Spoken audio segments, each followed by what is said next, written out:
Okay, class. So yung topic natin is not CBP. Ito lang. Ayan. So yung absorption costing and variable costing. Nakikita nyo naman yung screen ko, di ba? Uy, chat kayo? Okay. Sige. So, just an overview lang. So, if you remember, doon sa cost accounting, you have discussed different type of costs. So, yung direct materials, you have, direct cost, indirect cost, period cost, product cost, and also, yung tinatawag nating relevant cost.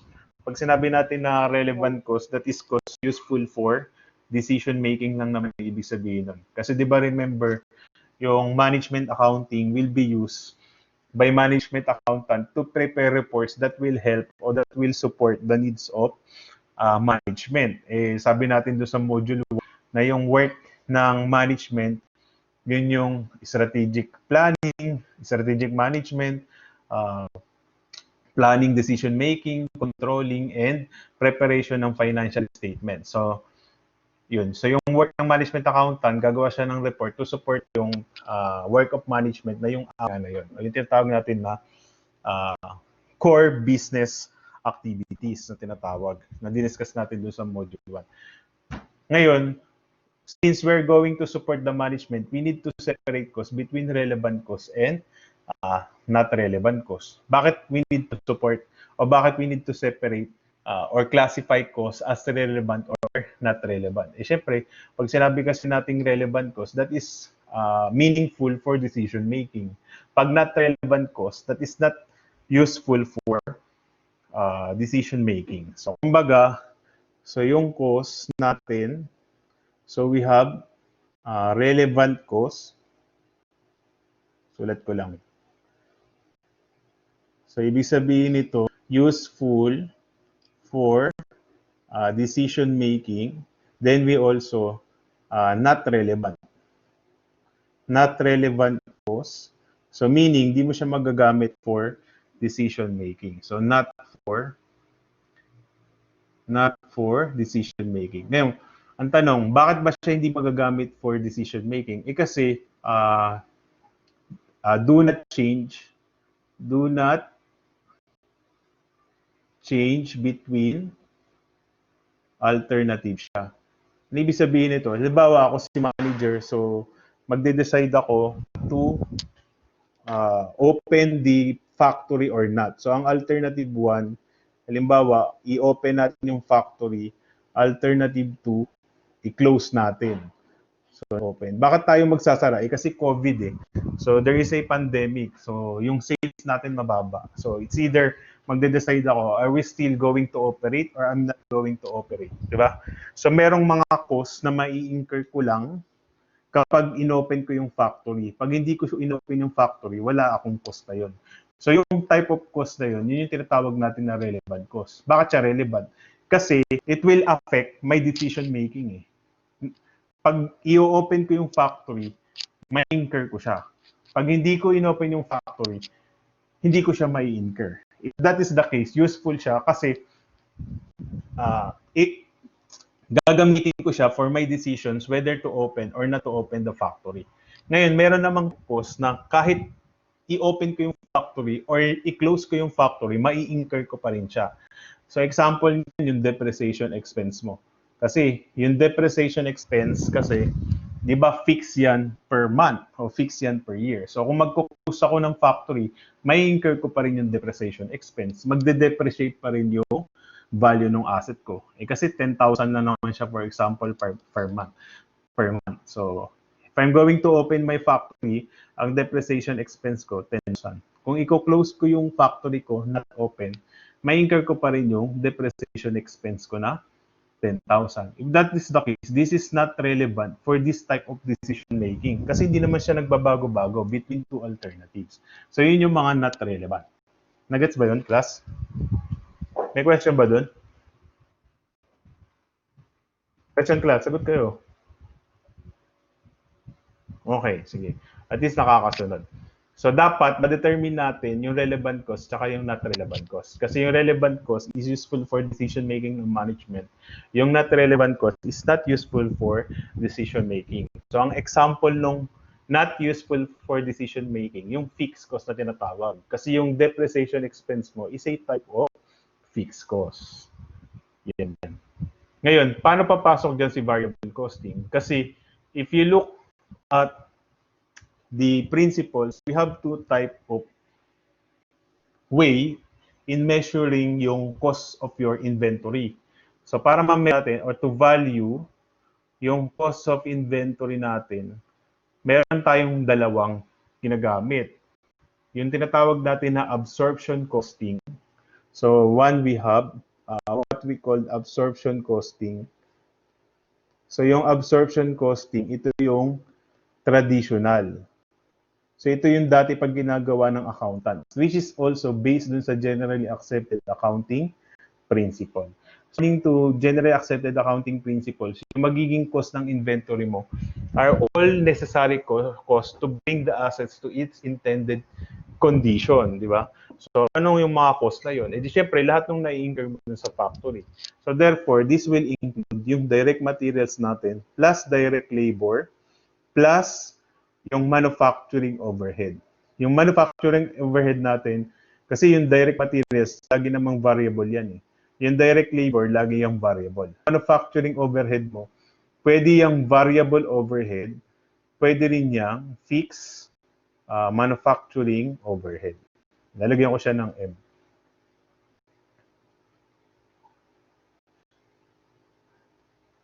Ayan. So, itong variable, manufacturing overhead.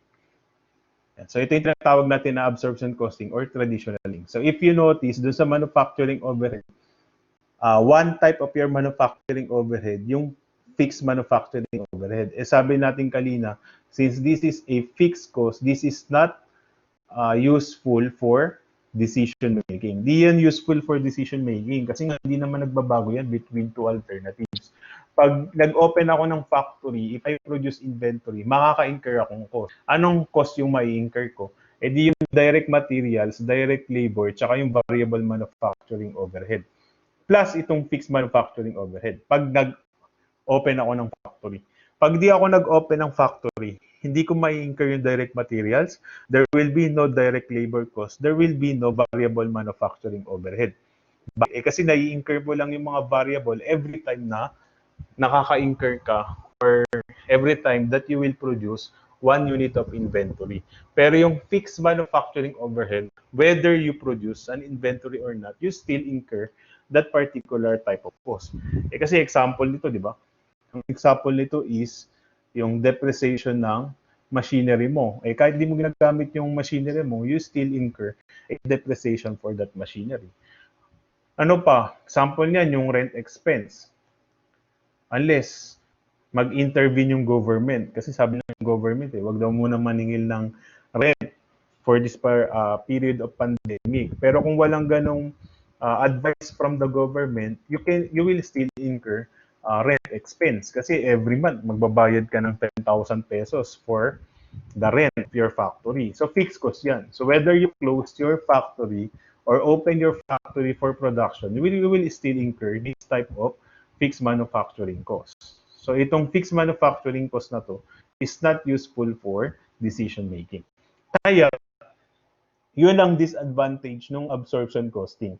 Kapag absorption costing yung ginagamit mo to value your inventory, yung fixed cost doon, it's not useful for decision making kasi nga hindi siya relevant for decision making. So therefore, so para mawala yung disadvantage of absorption costing, doon papasok yung tinatawag natin na variable costing. Ayan. So sa variable costing, so remember, this is not GAAP. This is not GAAP, pero useful for decision making yan.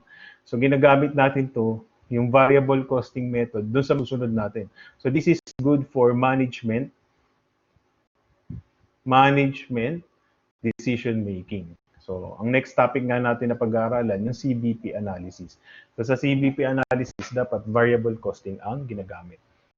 Ayan. So sa variable costing, ang product cost natin will include only variable cost. Kaya nga ang tawag variable cost. So we have direct materials plus direct labor plus variable manufacturing overhead. The rest of the costs will be treated as part of your period cost. So pag tinignan mo yan, ito yung summary niya. So under ng absorption costing, ang product cost mo will include direct materials, ito yan, direct labor, variable manufacturing overhead, fixed manufacturing overhead. Period cost, meaning yung nire-recognize mo as operating expenses, will include itong variable selling and admin expense, saka yung fixed selling and administrative expenses. Pero pagdating natin dito sa variable costing, ang product cost mo lang, lahat ng variable product cost. Take note, kasi you have two type of variable costs. Variable product cost, saka variable period cost. Ito yung variable period cost mo, yung variable selling and administrative expenses. So pagdating sa variable costing, period cost pa din yan, kagaya dun sa absorption costing. Pero ang product cost mo will include ito lang, direct materials, direct labor, tsaka itong variable manufacturing overhead. The rest, ano na sila? Period cost na ang treatment mo pagdating sa uh, variable costing. Ano ibig sabihin ng period cost? Ang ibig sabihin, hindi pinapa-absorb sa inventory yung period cost. Nire-recognize mo siya as expense kaagad. Ano ibig sabihin ng hindi pinapa-absorb? Hindi mo siya kinaklasify as asset at the end of the period kung hindi mo nabenta yung inventory.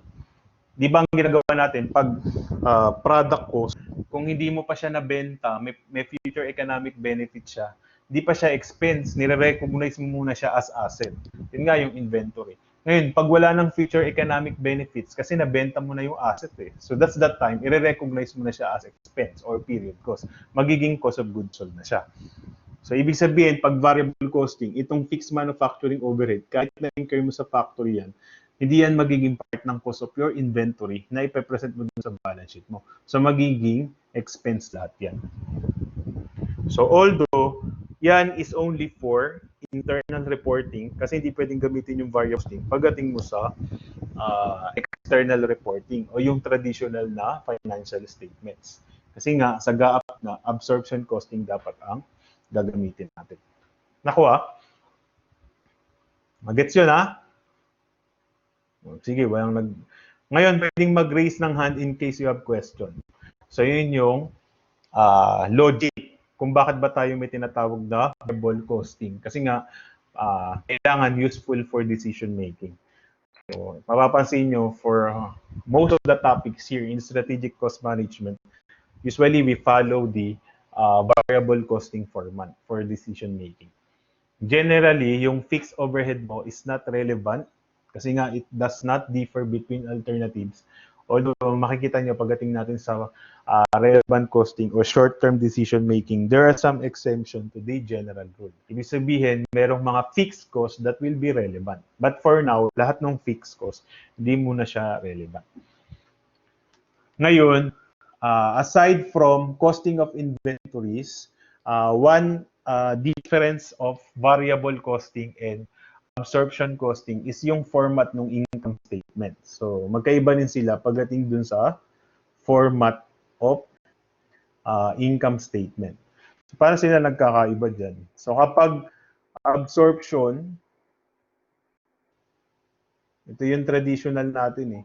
So, di ba, yung sales, ito yan, binabawas natin yung cost of goods sold. So yung cost of goods sold mo will include direct materials plus direct labor plus manufacturing overhead. So yung manufacturing overhead natin, fixed yan and variable cost. Ngayon, pag niles na lang yung cost of goods sold dun sa sales, lalabas, this is your gross profit. Ito yan. Pagkatapos, ililes natin yung operating expenses. So, ito yung mga selling and general administrative expenses. So, that's the time mako-compute natin yung operating income. Ayan, ganyan. So, yan yung traditional format. Ngayon, pagdating dun sa variable costing, For variable costing naman, so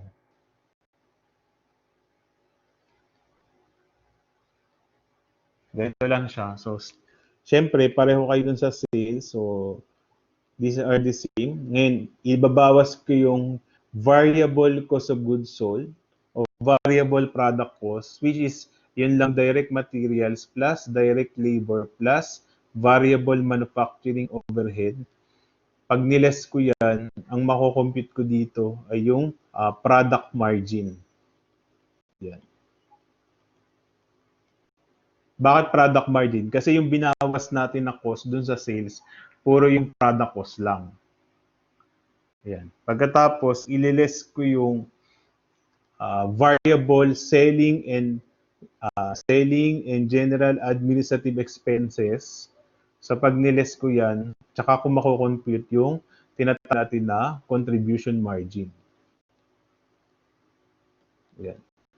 So yung contribution margin, dyan ko ibabawas yung fixed manufacturing overhead na sa absorption costing, kasali dito sa cost of goods sold. Pagkatapos ibabawas ko rin yung fixed selling and general administrative expenses. That's the time mako-compute ko yung sa mulat. Mako-compute ko na yung operating income. Ayan.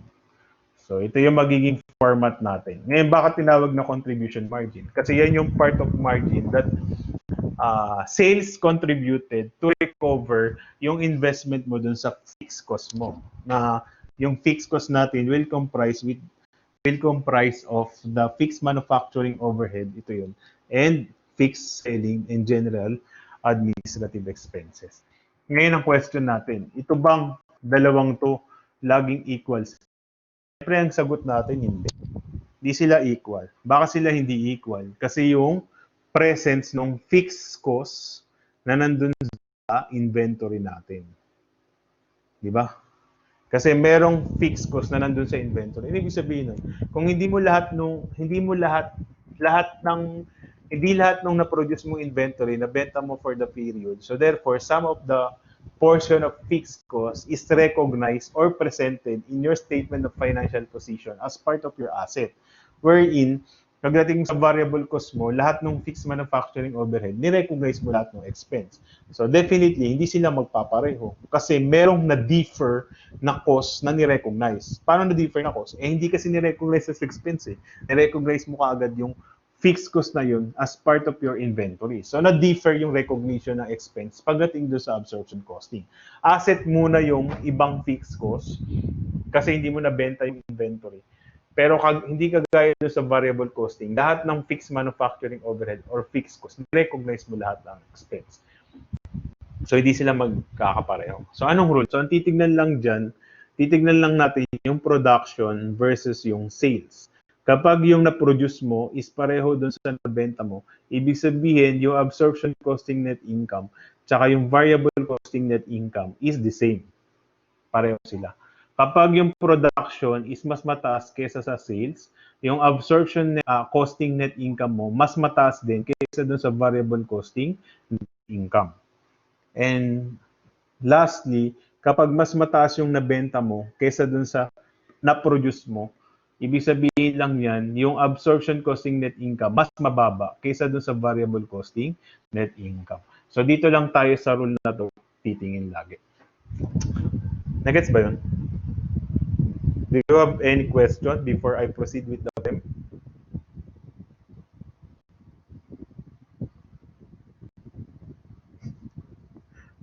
Okay. O, sige, kung wala, so tingnan natin, try natin i-apply so what we have learned or what I have discussed dun sa first problem of our handout.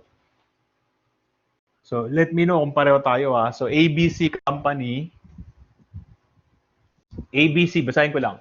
So ABC company manufactures and sells one product. The following information pertains to each of the company's first 3 years of operations. So variable cost per unit. So manufacturing, so ibig sabihin manufacturing variable cost. Parang nandito yata yan. Ito yan. Ayan, ito pala. Ayan. So, variable manufacturing. So, we have direct materials, $20. Direct labor, $12.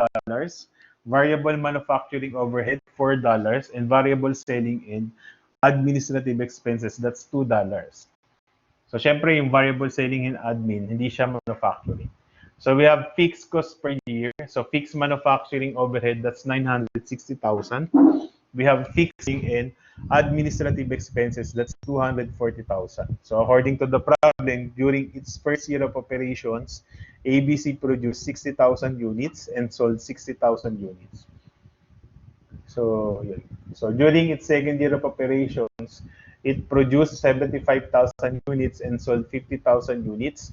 In its third year of operation, ABC produced 40,000 units and sold 65,000 units. The selling price of the company's product is $8 per unit. So, ang tinatanong doon sa problem, compute the break-even points in unit sales. Kaya lang hindi ko pa na-discuss to. So, hindi ko muna siya sasagutan. Although alam ko naman, alam nyo na yan. So, ang sasagutan muna natin yung, hindi muna to ha. Ayan, mag-draw. So, wala muna yan. So, we're going to answer first yung requirement 2 to 5, I think.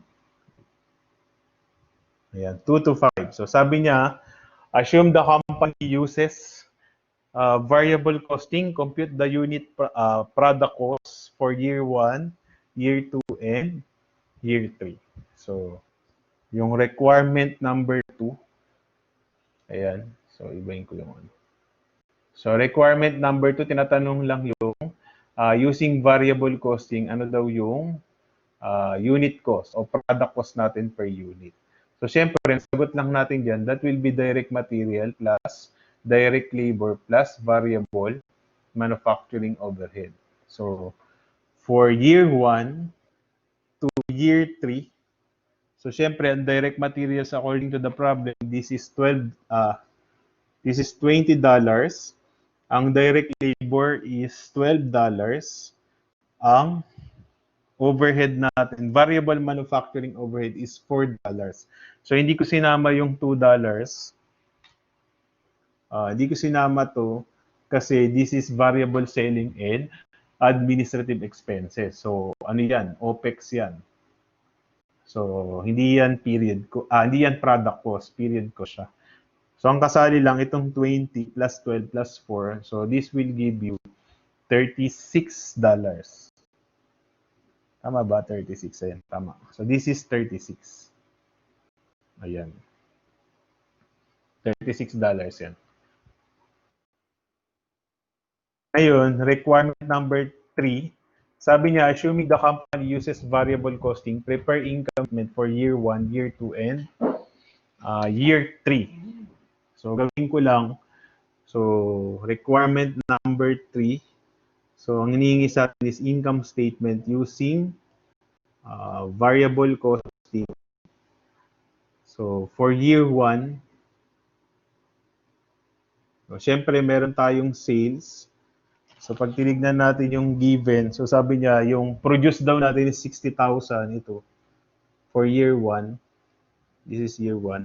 Ang nabenta natin is 60,000 units. 60,000 units. So, ang sales ko, this will be 60,000 units. I-multiply ko dun sa selling price. So, ang selling price natin is 58. So, ayan, 60, selling price is 58. So, multiply ko siya ng $58. So, that will give me, magkano yan? Wait. That give me 3,480,000. So, this is 3,480,000. Ayan. So, ililess ko dyan yung variable cost of goods sold. So, take note, this is direct materials plus direct labor plus variable manufacturing overhead lang. And this is 36, yung na-compute natin kanina. So, 60,000 yung units sold, i-multiply ko ng $36. So, lalabas, that is 2,160,000. So pag niles ko yan, take note, this is cost of goods sold. So ang lalabas dito, this is product margin. So that will give me 1,320,000. So meron pa tayong isa pang variable, yung variable selling and general administrative expenses. Sorry, variable pala yan. So pag variable, nakadepende dun sa unit sold. Pag operating expense, lagi naka-base dun sa unit sold. So ibig sabihin, this is 60,000, i-multiply ko ng $2. So lalabas, this is 120,000. Yan. Ngayon, pag na-less ko na sa product margin, yung variable selling and general administrative expenses, so lalabas na yung contribution margin natin. So this will be 1,200,000. Ito yan. 1,200,000. Then we have the fixed costs. So we have fixed manufacturing overhead.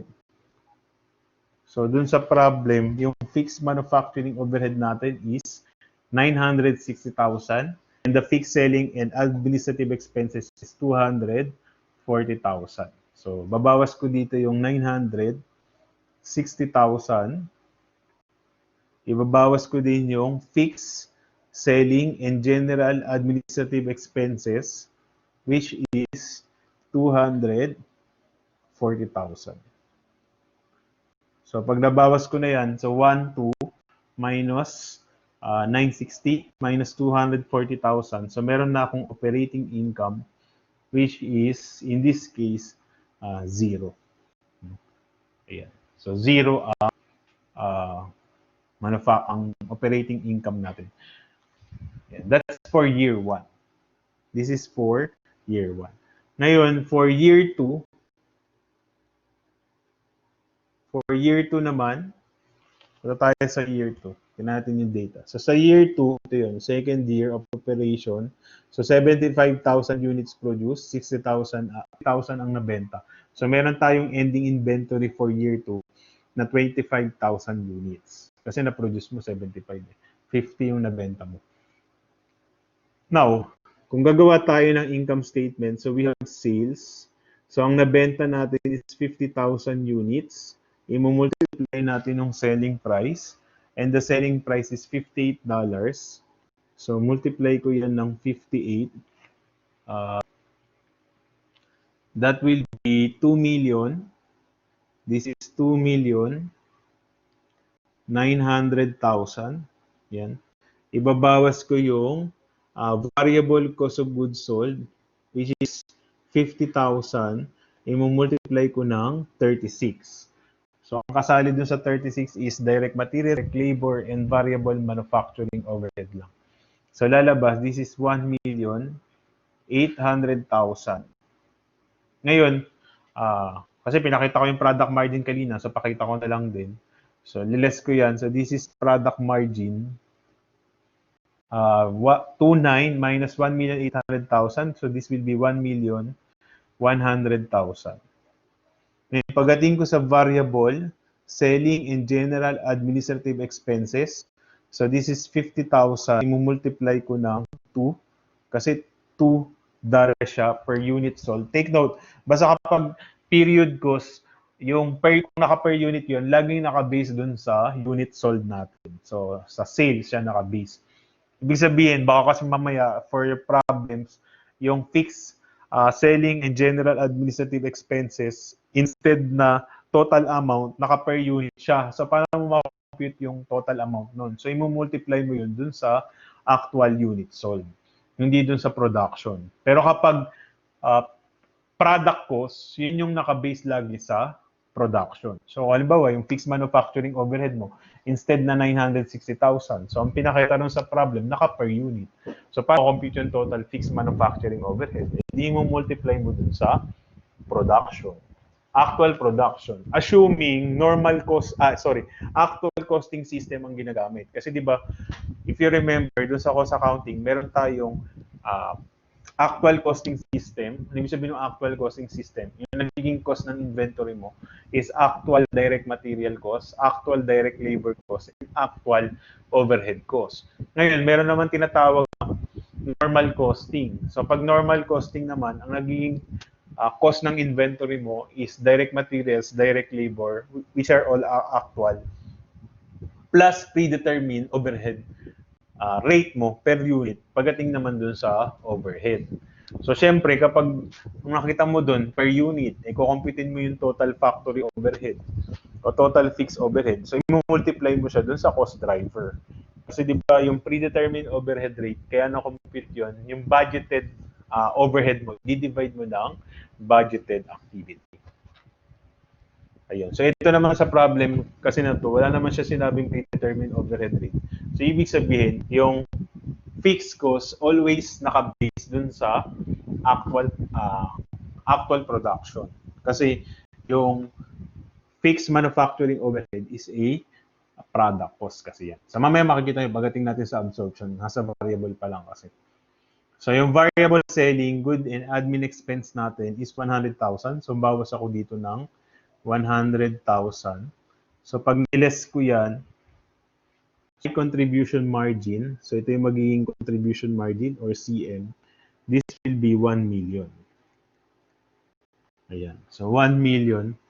Ayan, babawas ko yung fixed manufacturing overhead na di naman ito nagbabago-bago kasi nga fixed. So that will be 960,000. Then we have fixed selling and general administrative expenses. So ang total is 240,000. So pag niles ko yung 1 million minus 960 minus 240,000, so ang magiging operating income ko is negative 200,000. Ibig sabihin, under ng variable costing, net loss ako ng year 2. So mamaya mako-compare natin siya dun sa absorption costing. So for year 2, loss tayo ng 100,000 using absorption costing. Now, for year 3,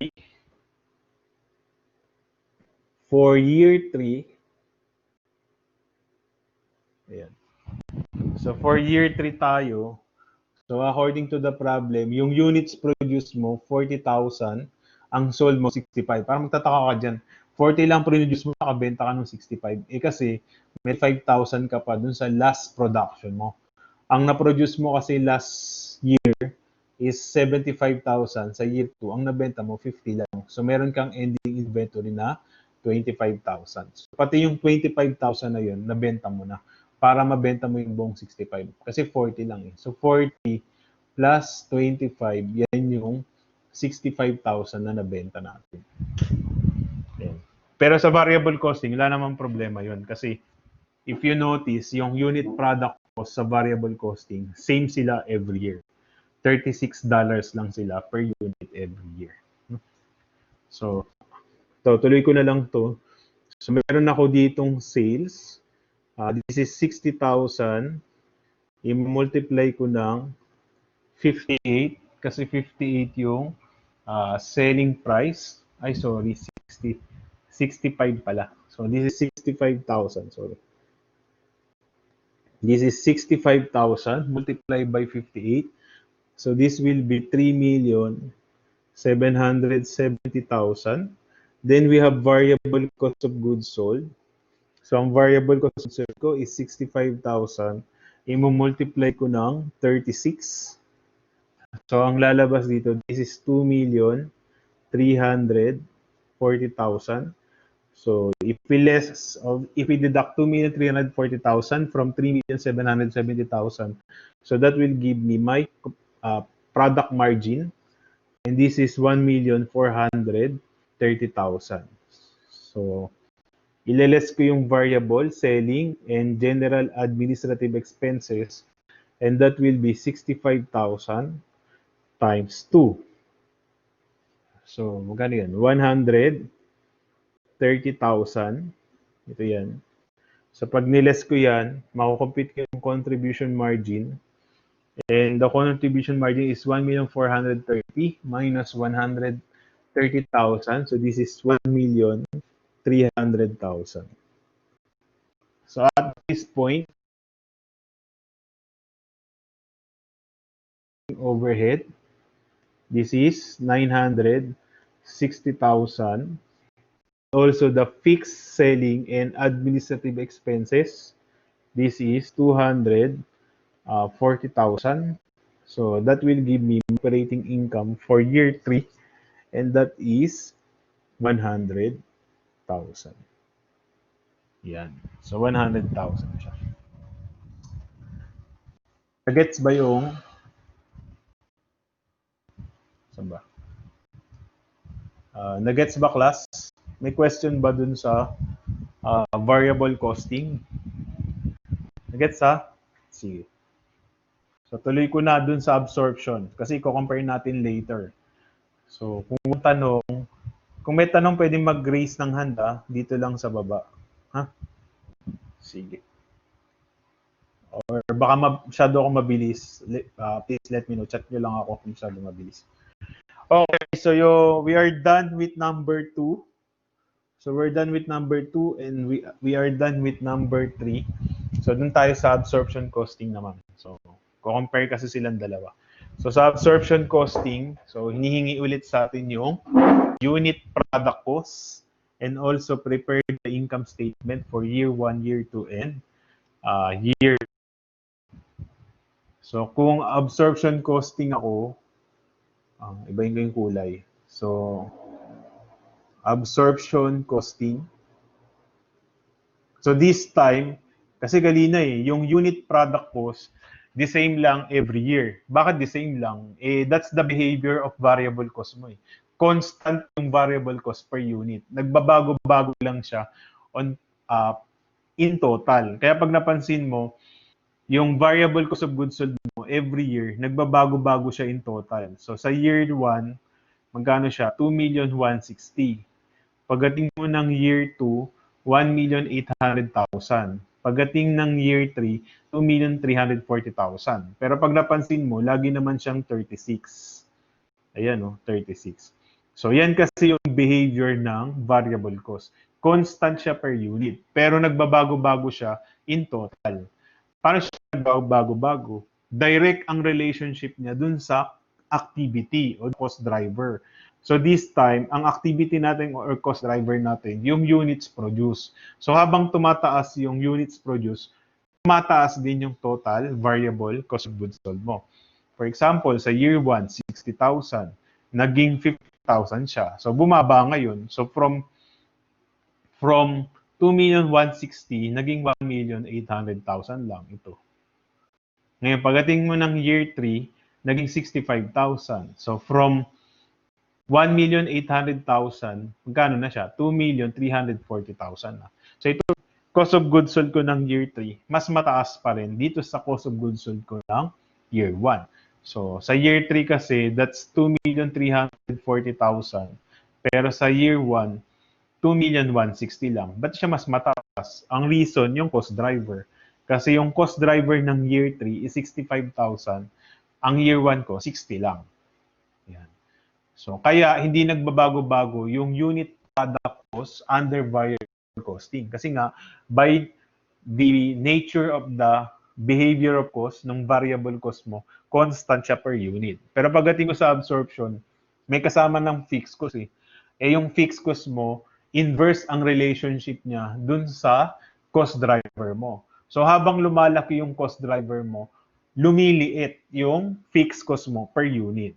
If that is the case, product cost mo, habang lumalaki yung cost driver mo, lumiliit din dapat ang product cost mo per unit. Para mas maintindihan nyo, tingnan nyo to.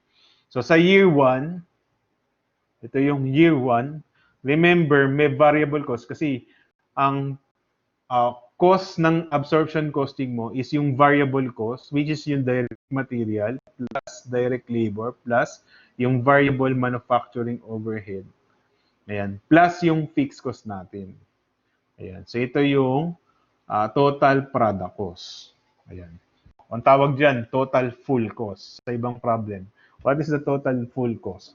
Ibig sabihin, yung traditional costing ang ginagamit pag sinabing full. Ayan. So, yung full cost o lahat ng cost, pinapa-absorb mo dun sa inventory. Yun yung ibig sabihin. Eh, di ba, ang variable cost natin, this is 36. Lang, yung fixed cost na lang. So, yan na lang ang kukumpitin ko. So, yung fixed cost ko naman, constant yan in total. Constant in total. Ibig sabihin, di nagbabago-bago in total. Kaya pag tinignan mo to, 960 siya every year. Year 3, 960. Year 2, 960. And year 3, 960 pa din. Hindi siya nagbabago-bago in total.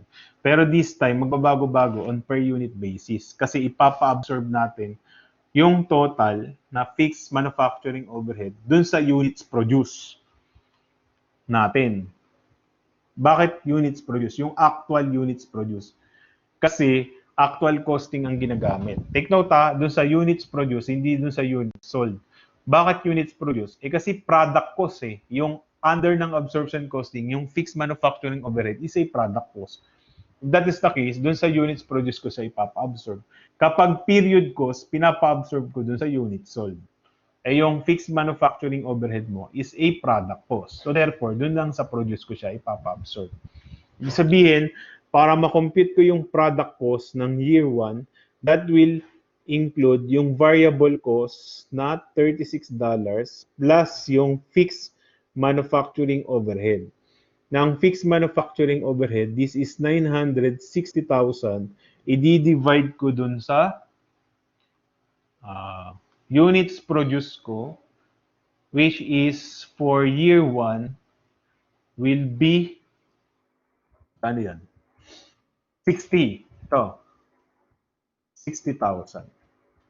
Medyo magulo na yata. Burahin ko muna yung mga bilog-bilog. Ayan. So, ang units produced ko is itong 60. So, i-divide ko to ng 60,000. So, 960,000 divided by 60,000. So, lalabas, this is 16. 16. So, ang product cost ko will be 36 plus 16. It will give me 52 per unit sa year 1. Ngayon, pagdating ko ng year 2, diba, may variable cost ka ulit. So, this is 36 kasi constant nga yan per unit. Ang problema natin, yung fixed manufacturing overhead kasi magbabago siya ulit. Bakit magbabago? In total, di siya nagbabago. 960,000 yan. Pero pagdating mo ng year 2, ang actual units produced mo, 75,000 units. Ayan, 75. So, yung 960,000, i-divide ko ng 75,000 units. So, lalabas, 960 divided by 75,000. So, that will give me 12.8. So, this is 12.8. So, 36 plus 12.8, ano to? This is 48.8 per unit. So, kung panansinin mo, bumaba yung total product cost o yung product cost mo per unit ng year 2. Bakit bumaba? Eh, kasi yung fixed manufacturing overhead mo bumaba. From 16, naging 12.8. O bakit bumaba yung fixed manufacturing overhead mo? Kasi tumaas yung cost driver natin, which is the number of units produced. From 60,000, naging 75. So, mas madaming nag-absorb dun sa fixed cost natin na 960,000. So, kaya bumaba yung product cost natin per unit ng year 2. Ngayon, pagdating natin ng year 3, ang variable cost mo is still 36 kasi nga constant yan per unit. Magbabalit yung fixed manufacturing overhead. So, this is 960,000. I-divide ko ng actual units produced. Bakit actual? Kasi wala namang predetermined. Walang sinabing basis. So, ang units produced natin ng year 3 is 40,000 units. So, i-divide ko to ng 40,000 units. So, 960,000 divided by 40,000. So, lalabas, this is 24. So, 36 plus 24. So, this will be 60 per unit. So, ito yung magiging total product cost ko ng year 4. Yan. May question ba dun on how to compute for the unit product cost? Di ba isasama yung variable manufacturing overhead kasama na, nandun na siya dun sa 36. O, joke po. O, pero kapagpatol ako sa joke. Pasali na dito sa 36 ha. Dito na yung direct material plus direct labor plus variable manufacturing overhead. Kasama na siya dyan. Question pa? Question class? Paramdam kayo. Huwag kayong parang kaluluwa.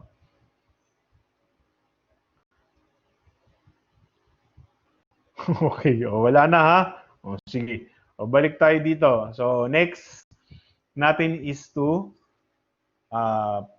prepare income statement yata or compute for the prepare income statement for year 1, year 2 and year 3. So gagawin natin yung income statement for year 1 under ng absorption costing. Tapos reconcile na rin natin after. So sa year 1, meron tayong sales. Actually, pareho lang to dun sa variable costing. This will give me 60,000. I-multiply ko ng 58. So lalabas, this is 3,180,000. Yan. For cost of goods sold, di ko na nilagyan ng variable kasi nga absorption costing ito. So ang gagamitin kong, paano ko mabit yung cost of goods sold? This is 60,000. Yung unit sold, i-multiply ko ng magkano yung cost per unit ko ng year 1. So that's 52 per unit. I-multiply ko siya ng 52. Take note, sa 52 kasali yung fixed manufacturing overhead. So this will give me 3,120,000. Ayan. So pag niles ko yan, so lalabas dito yung gross profit ang tawag or gross margin. So ang gross profit ko is 360,000. 480 minus 120 is 360. Then ililes ko yung operating expenses. Ang operating expenses ko will comprise of variable selling and general administrative expenses. You need to compute. So sabi ko nga, pag operating expense, naka-base dun sa unit sold. So this will be 60,000 units, unit sold. Ito. I-multiply ko ng $2. So lalabas, this is 120,000. Although same lang naman to dun sa variable costing natin. Then, ililes natin yung fixed, selling, and general administrative expenses. This will be 240,000. So, pag niles ko yan, makukompute ko yung operating income. This is 360 minus 120 minus 240. So, lalabas 0.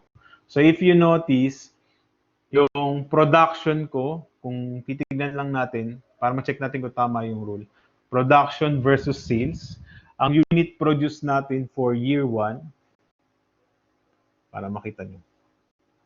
Ang unit produce natin for year 1, ito yun, 60,000, ang unit sold 60. So, this is 60,000 is equals to 60,000. Kaya yung absorption costing net income ko, dapat equal dun sa variable costing net income. Ang absorption costing net income natin is 0. Ito. So, dapat 0 din ang variable cost income natin. So, pag tinignan natin doon sa taas, ayun, 0 din siya. So, same. So, tama yung rule. Diba? Tama yung rule. Now, for year 2, bayin ko yung kulay. Year 2, absorption pa din tayo. So, we have sales pa din. So, ang sales natin ng year 2, 50,000 yung unit sold, ang produce mo 75. So 50,000. So this 50,000 units, i-multiply ko ng selling price which is $58. So lalabas, this will be 2,900,000. Then i-less ko yung cost of goods sold which includes the fixed manufacturing overhead. So pag tinignan ko yung unit cost ko, that is 48.5 per unit. So, 50,000, i-multiply ko ng 48.8. So, this will be 2,440,000.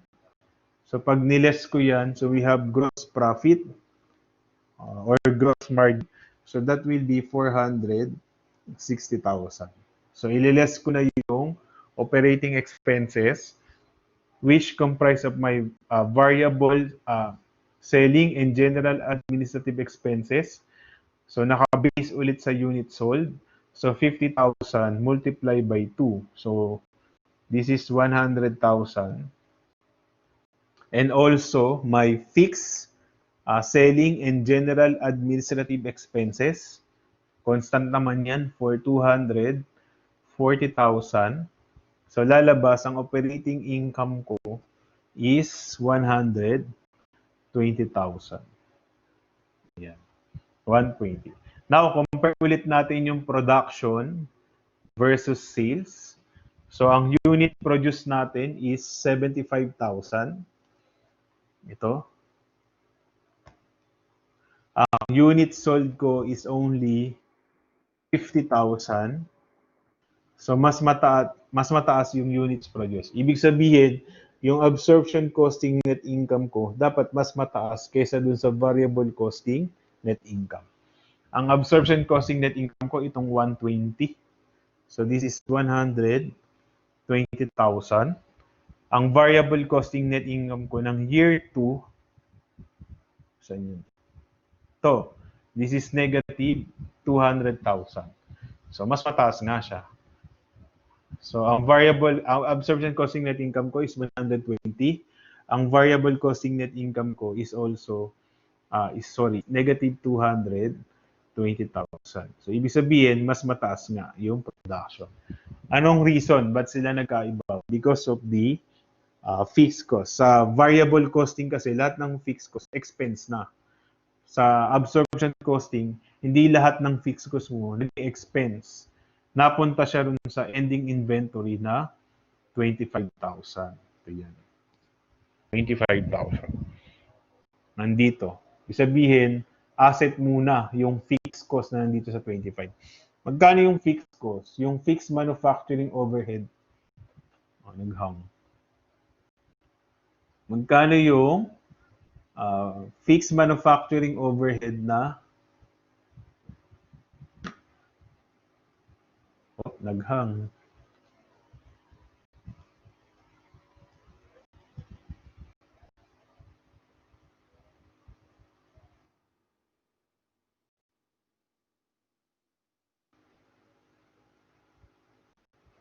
Nandito pa kayo, class?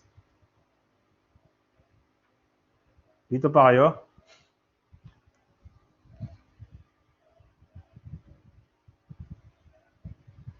Okay, naghang kasi. Wait lang ha.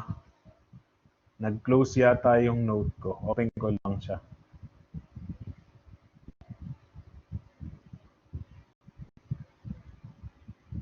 Bakit nawala?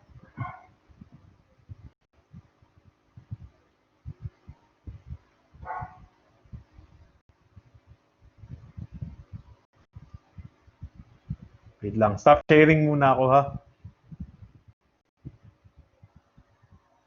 Wait lang. Sa year 2 pa lang naman tayo.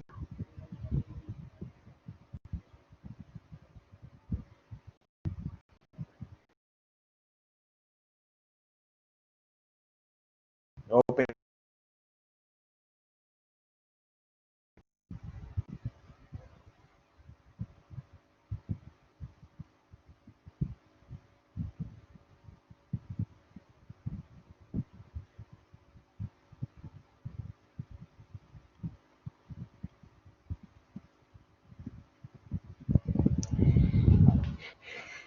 Naghang.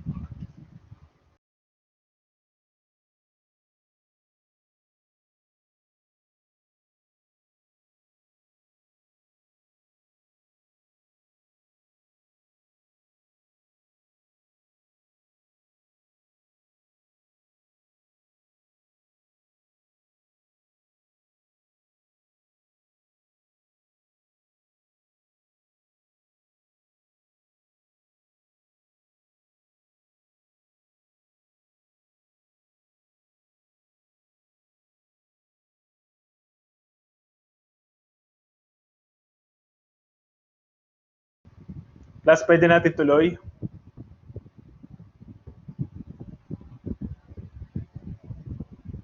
Yuhu! Okay, sige. So, tuloy ko. Mag-sharing ulit ako, ha?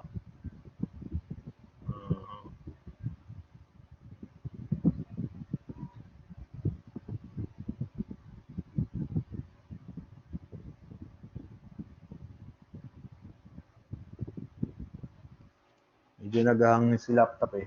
Baka pagod na.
Yung production natin is 75,000.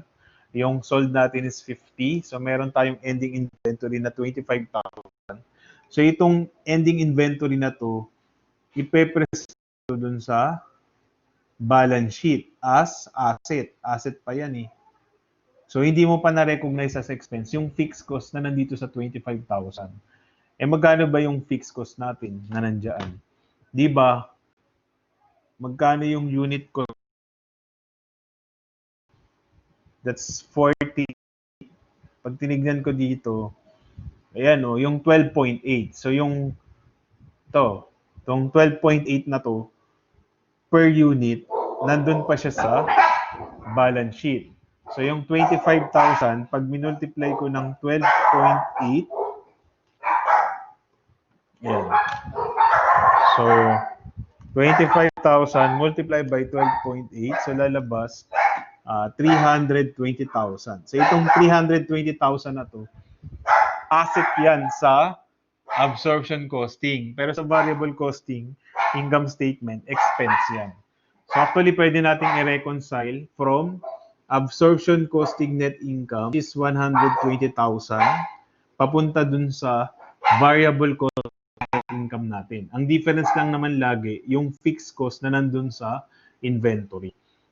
Kung merong beginning inventory, ganito lang isipin nyo dyan. So, ang beginning inventory ng absorption costing income statement mo is overstated. Bakit overstated?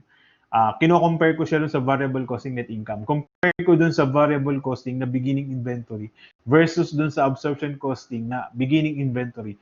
Overstated lagi si beginning inventory ng absorption costing. Bakit siya overstated? Kasi may fixed cost na kasama si absorption costing.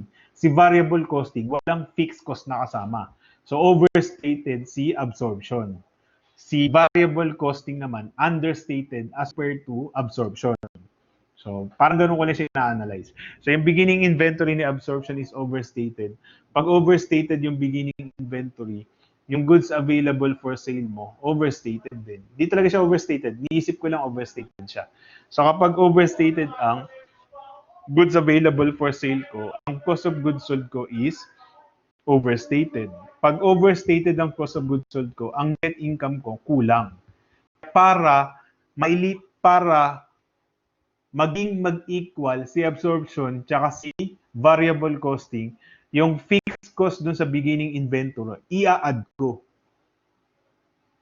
I-add ko siya. Ba't ko siya i-add? Kasi ang hinahanap ko, itong net income kasi na to, ito yung variable. Kulang nga para maging variable. So therefore, i-add ko yung fixed cost dun sa beginning inventory. Dito naman sa sample problem, zero naman ito. So walang problema. Pero ang meron kang ending inventory. Yan nga yung 25,000. Ito, na na-compute natin kanina. So pag tinignan naman natin yung ending inventory, i-assume ko ulit na sobra si absorption. Kasi absorption yung 120. Dadalhin ko kasi kay variable. So parang yung ending inventory, ni absorption costing, sobra ulit. Bakit ulit? Kasi may fixed cost nga. Si variable, wala. So sobra si absorption costing ending inventory kung i-compare ko siya kay variable costing ending inventory. So sobra si ending inventory, ibig sabihin walang effect dito sa goods available for sale, pero may effect sa cost of goods sold. So anong mangyayari doon sa cost of goods sold mo pag sobra yung ending inventory? Understated yung o mas mababa yung cost of goods sold ko kasi mas mataas yung binawas ko dun sa goods available for sale. So kung mas mababa ang cost of goods sold ko, anong mangyayari dun sa net income natin? Ibig sabihin, mas mataas. So mas mataas, ibig sabihin itong 120. So para ma-convert yan into variable, yung fixed cost dun sa ending inventory, dapat ibabawas ko dun sa absorption costing net income. Which is, yung fixed cost dun sa ending inventory ng absorption, itong 320 na yan. Kaya 120 minus 320,000, tama ba yan? Parang mali. So, 25,000 times 12.8. Oh, tama. That's 320. So, 120,000 minus 320,000, that's 200. Ba't ganun? That's 200,000. Ay, sorry, 200 lang pala. Mali pala ako doon. So, dapat, mali ako ng kopya. So, this is not 220. Kaya ko kayo. So, 200,000 lang. Mali lang ako ng kopya. So, 200,000. So, dapat 200,000 to. Ito. Kasi 120 minus 320,000. So, lalabas, this is negative 200,000. So, this is my variable costing net income. Oops. Nagahang naman. Class, may tanong ba doon? Nagets nyo ba? Yan. Sir, hindi po ba 200K lang? Tama. 200K lang. Nagkamali nga ako ng kopya doon. Nagets class ha? So, ito yung reconciliation na tinatawag actually. So, ang nakaka-apekto lang doon sa net income ng variable tsaka absorption, yung diniferred mong cost. So, sa absorption costing, ang dinideferred natin ng cost, yung fixed manufacturing overhead. So, yun lang siya. So, ito yung for year 2. Now, for year 3, paano ba yun? For year 3, black na lang. So, this is for year 3. Ayan.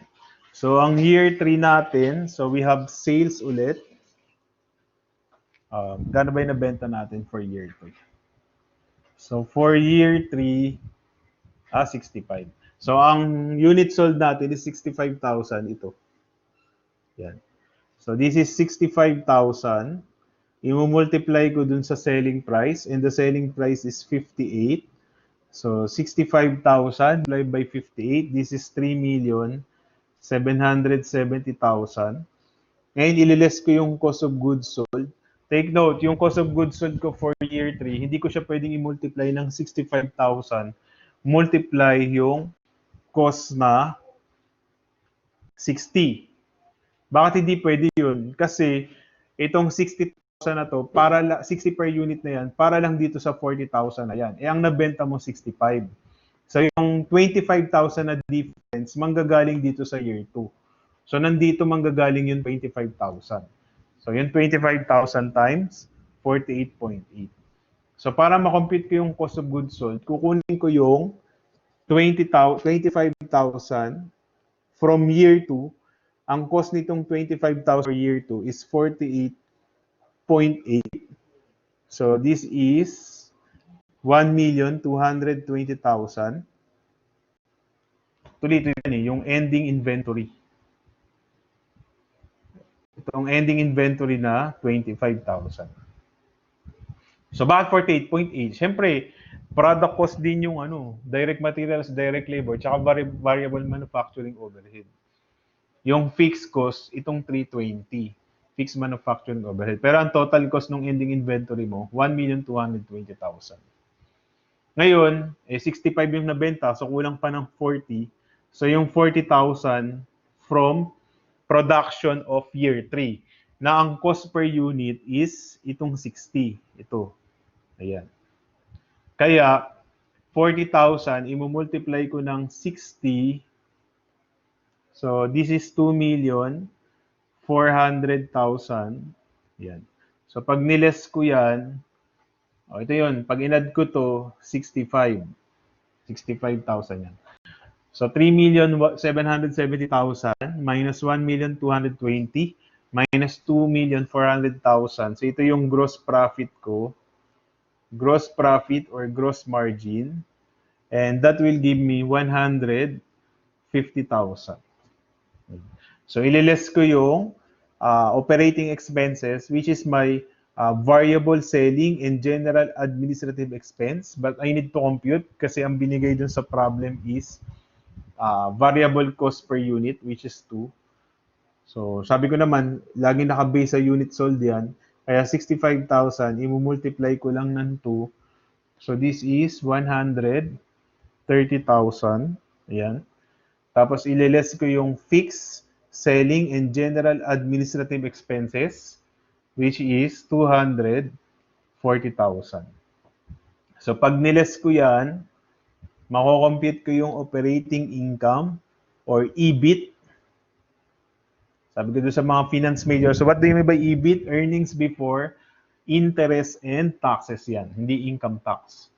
So, lalabas, this is negative 220,000 tayo. So, pagdating naman sa absorption costing, net income, net loss tayo ng 220,000. So, if you look, ang absorption costing, net income versus variable costing, net income, ang absorption costing natin is negative 220,000. Variable costing net income, tingnan natin dito, ng year 3 is 100,000. Yan. So, 100,000. So, i-compare ko yun sa production versus yung sales. Ang na-produce natin is 40,000. Ang unit sold is 65. So, this is 40,000. Ang unit sold is 65,000. So, mas mataas yun. So, kaya mas mataas din yung variable costing net income natin. So, pwede rin i-reconcile ulit yan. So, yung absorption costing net income natin, which is negative 220,000. So, meron tayong beginning inventory. Yung ending inventory natin last period na ito, magiging beginning inventory ng next period. Take note, anong ginagawa sa beginning inventory? Ina-add. Kaya itong 320 na to, pagdating ng year 3, i-add siya. So, add tayo dito ng 320,000. Ngayon, ang ending inventory mo naman ng year 1 is 0. Bakit 0? Ang na-produce mo 40, nabenta mo pa yung 65. So, 65 lang yung nasa goods available for sale natin.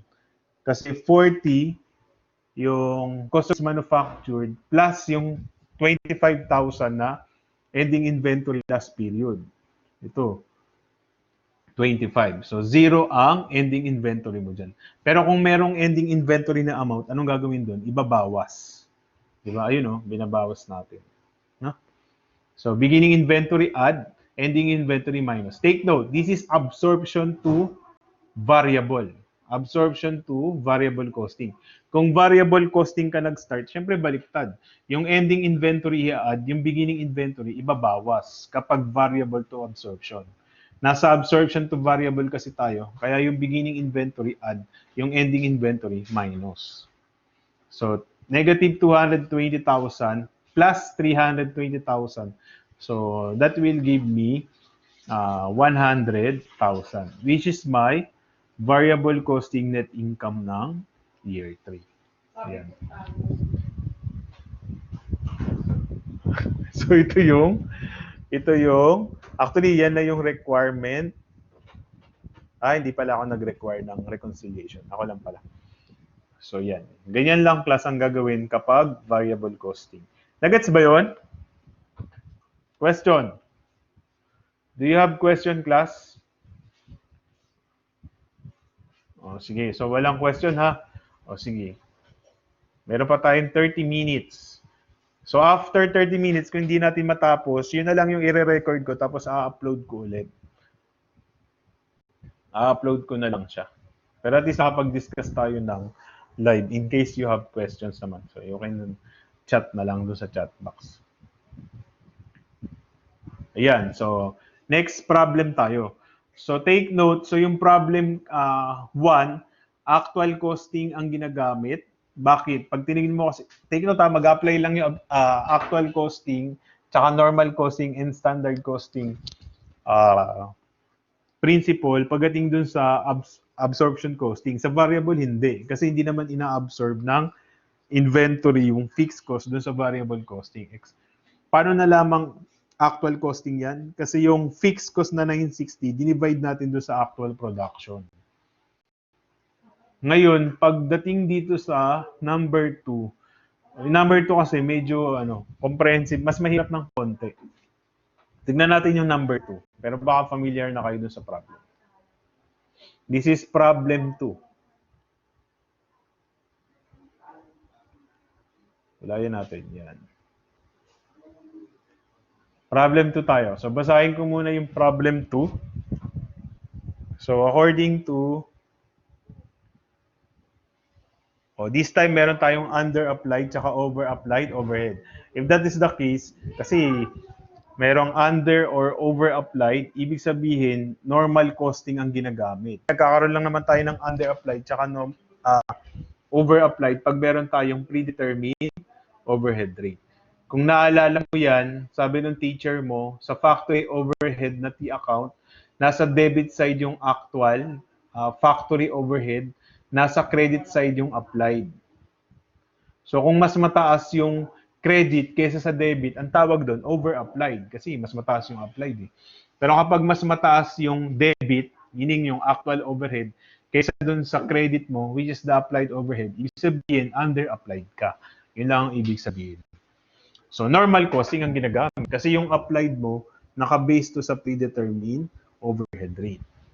Na ang formula nito is budgeted manufacturing overhead, i-divide natin ng budgeted activity. So baka lang kasi nakalimutan na. So sabi niya, so manufacturing cost per unit, so we have direct materials, 4 pounds daw at 1.5 per pound. So lalabas, that's $6. So itong $6 na to, per unit na yan. So direct labor, 30 minutes or 0.5 hour, $18 per hour, so 9 per unit. Variable overhead, that's 30 minutes ulit. Ibig sabihin, number of hours ang ginagamit. Kaya pag nakita mo, pare-pareho yung 0.5. At $6 per unit, per hour, sorry. So lalabas yung $3 per unit. And lastly, yung fixed manufacturing overhead na 0.5 at $9 per unit lalabas, that's 4.5. 4.5. Tignan mo to. Yung fixed overhead natin, naka per unit siya. Paano yan naging 4.5? Ginamit niya yung formulang ito. So, yan yung predetermined overhead rate na tinatawag. Burahin ko lang to.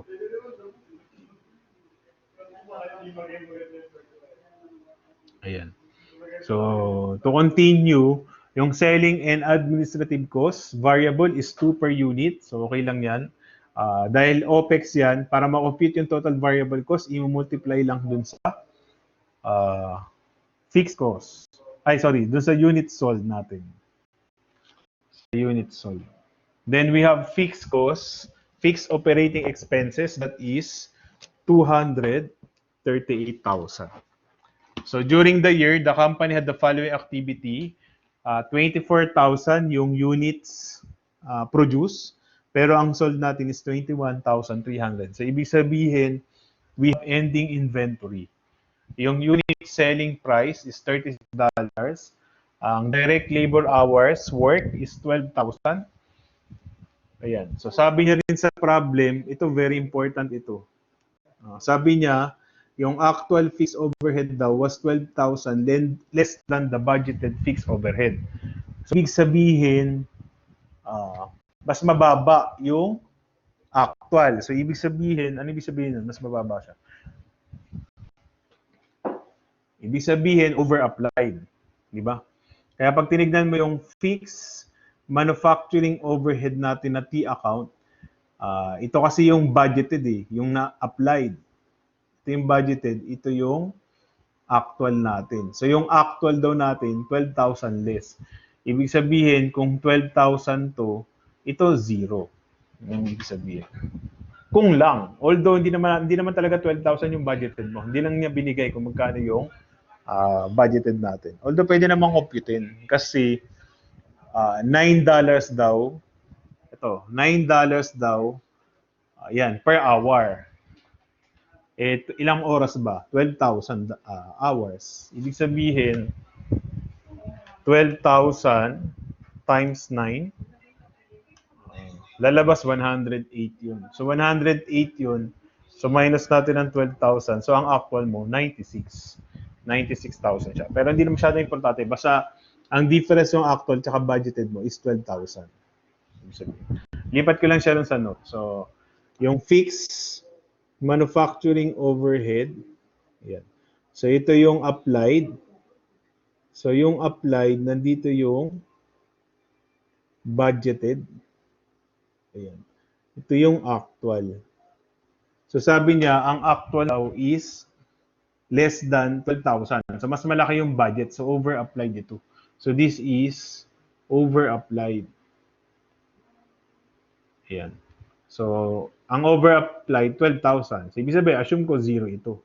Bakit ito importante? Kasi, di ba remember, if you remember, pag may difference si debit tsaka si credit mo dun sa manufacturing overhead, tinitignan mo yan kung material or immaterial. Kapag immaterial, china-charge mo lang dun sa cost of goods sold. So it's either i-debit mo si cost of goods sold or i-credit mo si cost of goods sold para ma-zero itong fixed manufacturing overhead. Sabi naman niya rin sa problem, pag tinignan mo itong problem, sabi niya, ito, any variances are close to cost of goods sold. Ibig sabihin, immaterial ang treatment. Sa madaling salita, ide-debit ko si applied ng 12,000, i-credit ko si cost of goods sold. Ang entry dyan, ang journal entry dyan is debit ako ng fixed manufacturing overhead, which is 12,000, para dito yan, sa 12. I-credit ko si cost of goods sold, 12,000. Ba't kailangan to? Ibig sabihin, yung absorption costing cost of goods sold mo, mababawasan ng 12,000 kasi may over-applied factory manufacturing overhead ka dun. Na ibig sabihin. Now, pagtingin naman natin kay, nagets ba yun, class? Malinaw ba yun? Malinaw ha? Sige. Since malinaw pa, punta pa tayo sa variable kasi pati yung variable mo yung variable natin, mayroon ding variance. So, budgeted, sabi niya, budgeted variable, ito na ako, overhead was 5,000 less than the actual variable overhead. So, baliktad naman pagdating dun variable kasi yung budgeted ang less. So, ibig sabihin, under-applied. So, pag tinignan mo si variable manufacturing overhead, ulitin ko lang, this is yung actual, ito yung budgeted, or ito yung applied. Now, baka may magtanong, sir, bakit po yan yung applied? Kasi di ba, para ma-compute yung predetermined overhead rate, ay, binura ko na pala. Para ma-compute mo yung predetermined overhead rate, ang numerator natin is budgeted manufacturing overhead. Di-divide ko ng budgeted activity. Ito yan. Kaya yan din yung applied. Ito applied. So sabi niya dyan, yung variable daw, yung budgeted variable overhead was 5,000 less than the actual. So this is under-applied. So kung 5,000 ito, ibig sabihin 0 ito. Yan, so baliktad. So para ma-0, anong gagawin? So dapat magki-credit ako ng variable manufacturing overhead. So pag nag-credit ako ng variable manufacturing overhead, i-debit ko si cost of goods sold. So magiging journal entry doon is debit ako ng cost of goods sold. This is 5,000. I-credit ko si variable manufacturing overhead ng 5,000 para magkaroon ng 5,000 doon. So pag nagkaroon ng 5,000 na yan, zero na to. Ganon din to, magiging zero na. Kasi dapat zero yung factory overhead eh. Ayan. So ito yung magiging effect ng variance natin doon sa cost of goods sold. Now, bakit ko sinasabi yan? Kasi may kinalaman yan pagdating doon sa pag-compute natin ng absorption costing net income. Dapat adjusted yung cost of goods sold mo for the variances. Yun ang ibig sabihin yan. Ibig sabihin, kung magkano yung cost of goods sold, minus natin itong 12,000, plus natin itong 5,000. Mamaya makikita nyo. Ayan. So, sabi niya rin sa number 6, sagutan ko na to para makita nyo. Compute the unit cost using absorption costing, nandito ko, and variable costing. So, number 6 na. So, ang tinatanong lang naman, unit cost. So, kapag absorption costing, so direct materials yan, plus direct labor, plus variable manufacturing overhead, plus fixed manufacturing overhead. That's the case. Punta lang ako dito.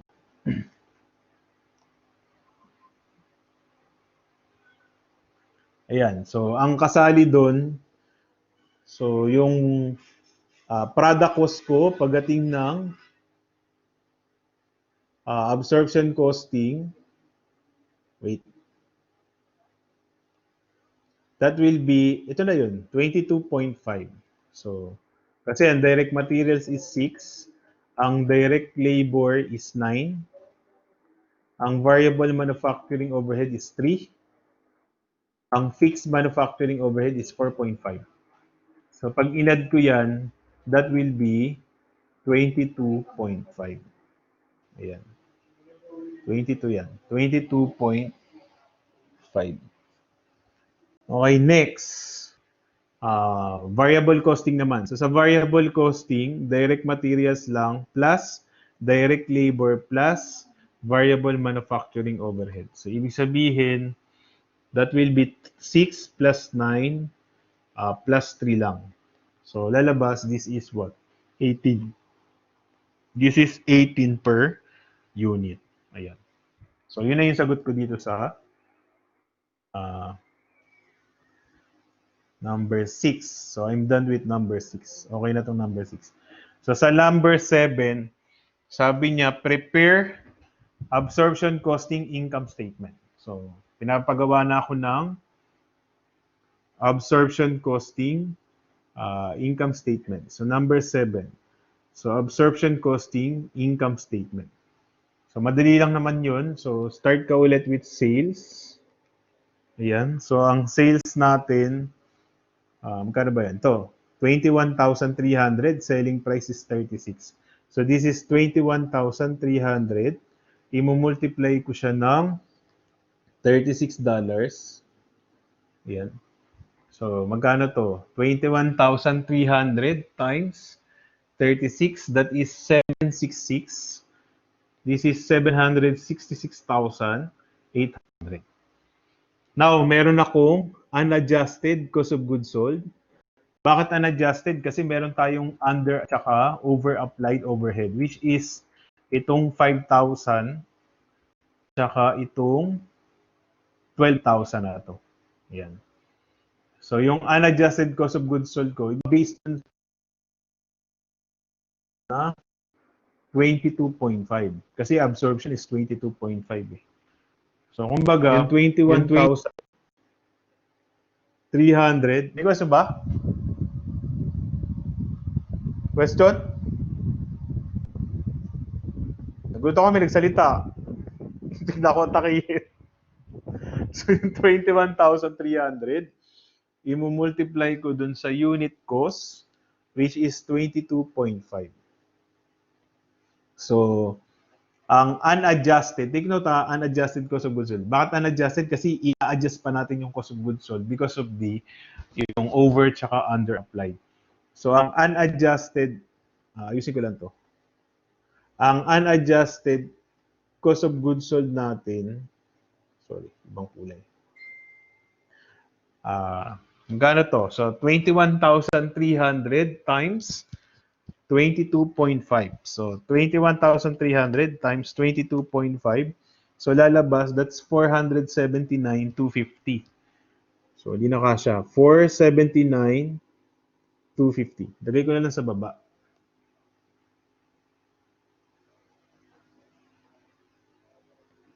Yan, dito sa ilalim, ha? So, ang total nito is 479,250. So, this is 479,250. Ito yung total, yung equal.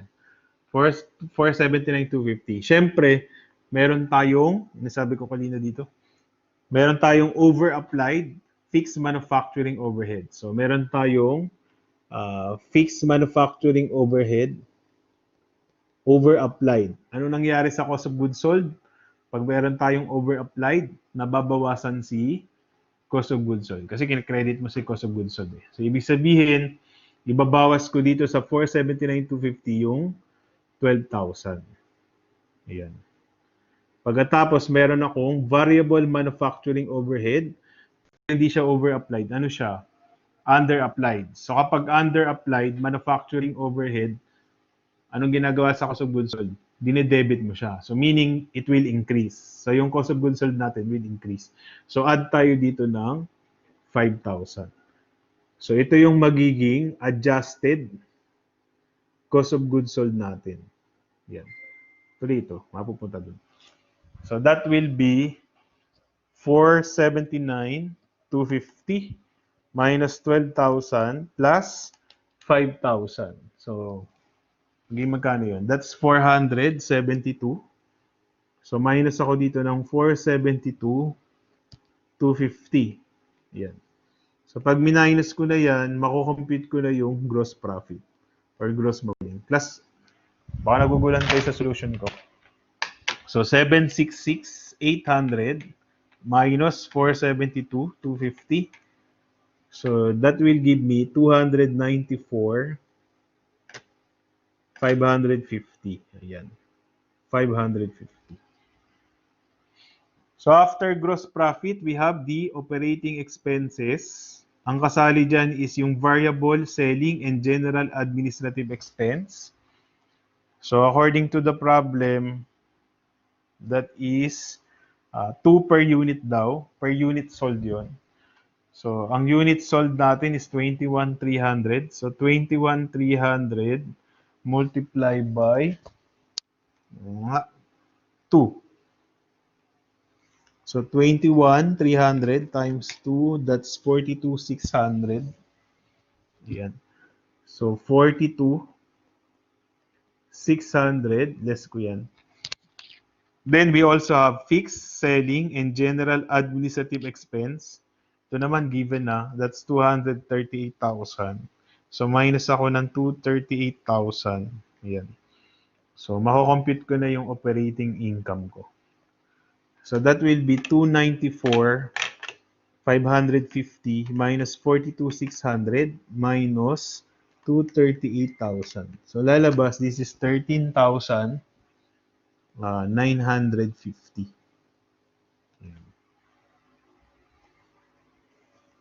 Question dun. Question class. Wala. Naintindihan ha? Sige. Okay. So, dito naman, variable costing net income naman. So, we're done with number 7. So, number 8 na tayo. So, variable costing net income. Ibahin ko ulit ng kulay. Green naman. So, variable costing naman.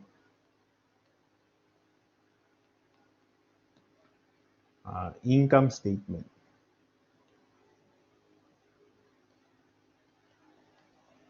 Ayan. So, start ulit with sales.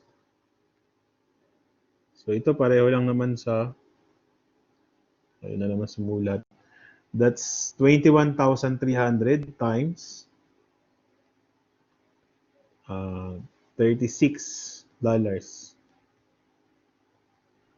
So that is 766. 766,800.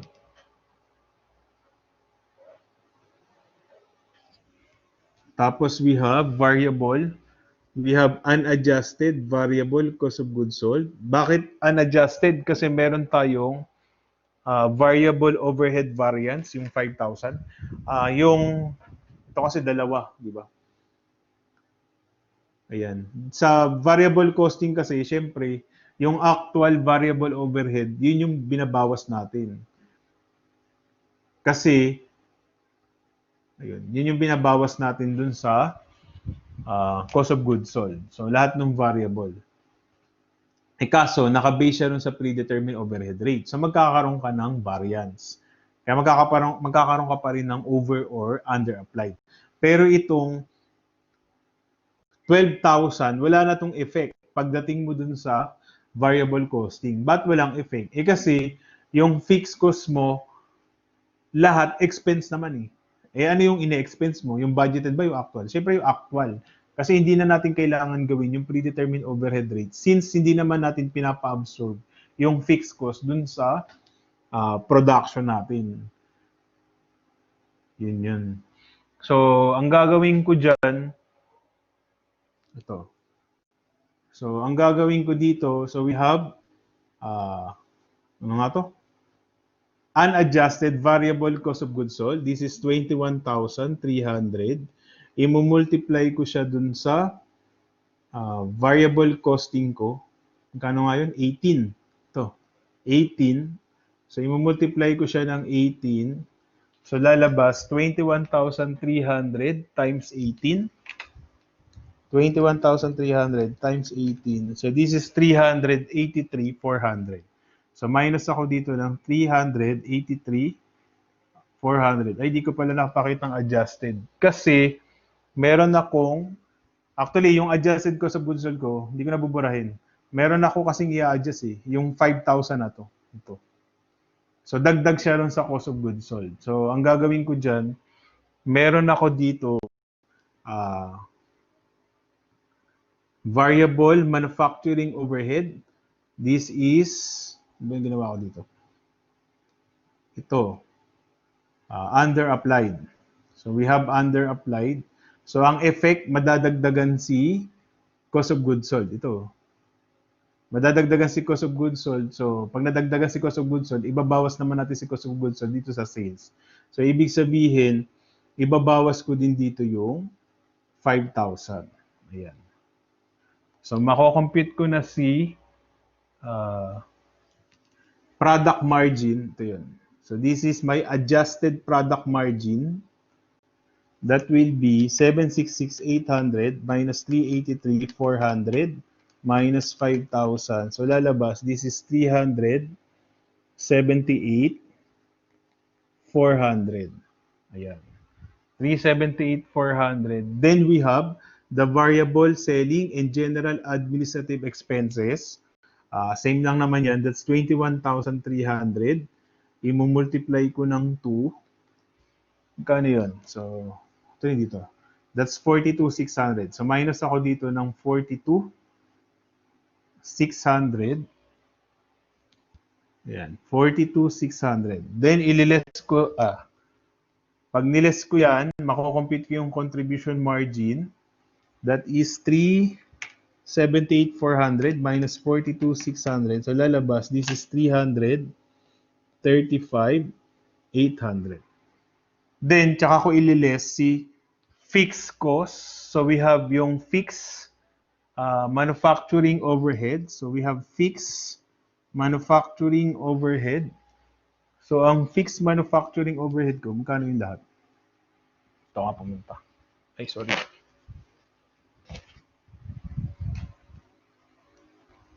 Ito. Hindi kasi pinakita yung budgeted eh. Pero that will be 9 times 12,000. Kasi ang activity level mo daw is 12,000 yung direct labor hours. So 12,000 times 9. So that is 108,000. Kaya lang take note, yung fixed overhead mo daw, yung actual daw, less than 12,000 dun sa budgeted. So, ang budgeted natin is $9. Ito yun. Times ko ng 12,000. So, saan ko nakuha yung 12,000? Ito, yung activity level. So, that will be 108,000. Ayan. Kaya lang, hindi ito yung actual. Kasi di ba sabi ko kanina, yung fixed cost dapat na binawas, yung actual fixed cost na. Kasi expense naman lahat nung fixed overhead mo eh. So 108 yan, eh yung actual mo daw, less than 12,000 dito sa budgeted mo na 108. So pag binawas ko yung 12,000, ito yan, itong 12,000 na yan. So 108,000 minus 12,000. So lalabas, ang actual fixed manufacturing overhead ko is 96,000. Ayan. So, ibig sabihin, yan dapat yung ibabawas ko na fixed manufacturing overhead dito. So, dapat ito actual. Which is, yun ngang 108,000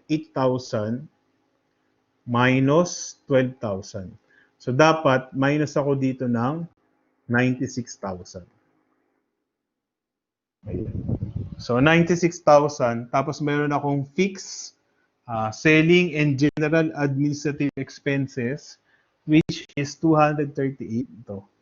238,000. Ayan. So, pag niles ko yan, ito na yung operating income ni variable costing. So, that is 335,800 minus 96,000 minus 238,000. So, lalabas, this is 1,800. So, under ng variable costing, 1,800 tayo. Now, i-check natin kung consistent dun sa rule. So, di ba remember, kapag yung production versus sales, so ang actual units produced natin is 24,000. So, this is 24,000. Ang unit sold natin is 21,300. So, mas mataas yung production. So, dapat, pag tinignan natin si absorption costing net income or operating income versus variable costing net income, dapat mas mataas si absorption. Si absorption costing net income natin, ito yon, is 13,950. 13,950. Si variable costing natin is 1,800. So, ibig sabihin, mas mataas si absorption costing net income, which is consistent dun sa rule. Ito yung rule kasi natin. Yan. Ngayon, pwede nating uling i-reconcile si absorption costing net income natin, which is 13,950. Ayan. Beginning inventory, wala. Wala namang binigay dun sa problem na beginning inventory. Pero meron tayong ending inventory. Ang ending inventory natin, yung 24,000. This is 24,000 minus yung unit sold na 21,300. So, 24,000 minus 21,300. That is 2,700. So, 2,700 units. Diba, i-multiply ko dun sa fixed cost. So, ang fixed cost natin is 4.5. Ito. Itong 4.5 na yan. So, times ko ng 4.5. Ibig sabihin, ang cost ng difference nila is itong 12,150. So, 12,150 dito. Question, anong gagawin natin? Kapag absorption to variable costing, yung beginning inventory ina-add, yung ending inventory mina-minus natin. So, minus tayo dito ng 12,150 para ma-compute natin si variable costing net income. So, 13,950 minus 12,150.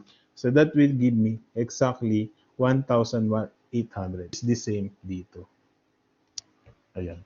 O, take note, kapag variable costing net income papunta kay absorption costing net income, yung ending inventory, syempre baliktad na, i-add yung beginning inventory, ima-minus naman. Ayan. So, ganun lang natin siya i-reconcile. Any question dun, class? Question, kasi 6 o'clock na. So, kung walang tanong, so can we call it the day?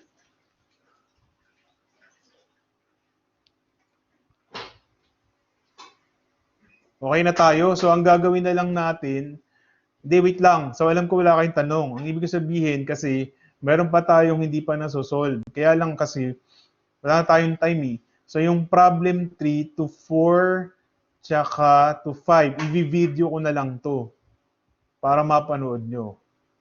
Okay lang ba yun? Sige. Ngayon, kung merong tanong, so syempre ang gagawin nyo, aaralin nyo ulit yung problem 1 and 2, and I'm going to share the video to you para at least pwede nyo siyang balikan. Ngayon, kung meron kayong tanong, pwede kayong, nakalagay naman dun sa, natin, introduction to the course. So you can ask me directly or you can post dun sa, tawag dito, discussion forum natin. Okay ba yun? So stop sharing na ako ha. Sige class, thank you and bye-bye. God bless.